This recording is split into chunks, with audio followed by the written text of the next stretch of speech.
nation, one election. India's 2019 Lok Sabha election was estimated to cost around 60,000 crore. So number 1, time efficiency and expense reduction. Election is not good or beneficial for the citizens of our country. But democracy is not about efficiency. It is about representation and accountability.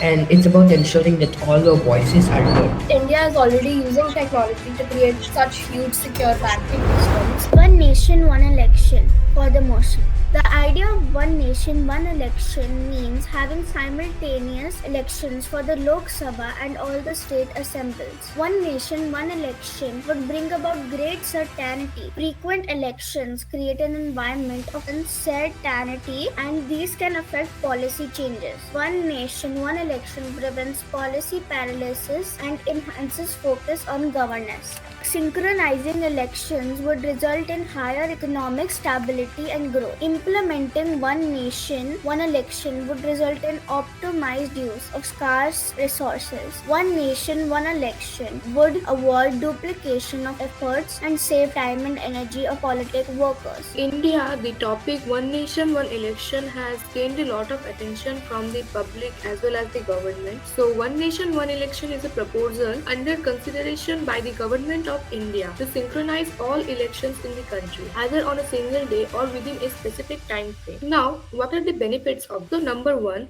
Time efficiency and expense reduction. Implementing this will result in substantial time and cost savings for both the government and the citizen. The current electoral process demands extensive resources to set up polling booths and assign voting responsibilities to government employees, consuming valuable time and money. Furthermore, citizens are required to invest unnecessary effort and finance to vote multiple times. By conducting elections simultaneously, we can simplify the process, enabling the citizens to cast their votes just once, effectively enhancing efficiency and reducing overall expenses. Let's start by addressing the cost savings it's saving. Holding all elections together would save a significant amount of money. India's 2019 Lok Sabha election was estimated to cost around 60,000 crore. And if we hold all the elections at once, next, it promotes stability in governance by reducing the constant cycle of election. Now just imagine, if you're constantly asked to prepare for exams, will you keep preparing for exams or will you actually learn something? Similarly, politicians will actually put in the effort and work to improve their area instead of just preparing for elections and making short-term promises. So I'm against the motion.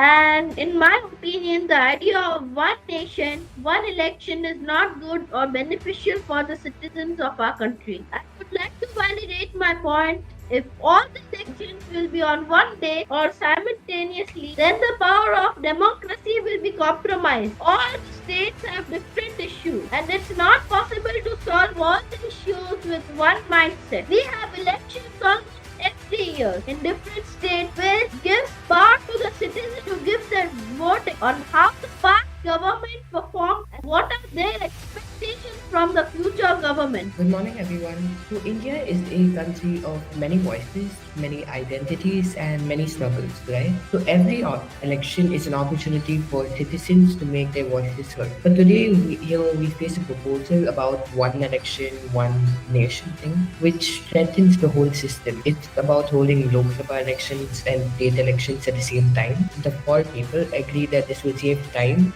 reduce costs, and improve governance efficiencies. But democracy is not about efficiency. It is about representation and accountability. And it's about ensuring that all our voices are heard. And Advati said, and mostly they said, people say election, they waste money and resources. But what are we really saying? Because the price of an election is the price of democracy itself, right? It is an investment, not an expense. Election happens once in every 5 years. So governments may ignore their promise, knowing that they won't be judged again until the next big election. Regular elections force leaders to stay connected to the people and respond to real needs. And that's how I would say a democracy works. On the resources part, since India is already using technology to create such huge secure banking systems, why don't we also use that technology to create an effective electing system that would also drastically reduce the costs? And for the saving time, if the elections happen like once in 5 years, the governments wouldn't pay that much attention to work on reforming the country. Whereas if you hold multiple elections, it will force the government to keep performing and giving the people what they want, solving a lot of issues.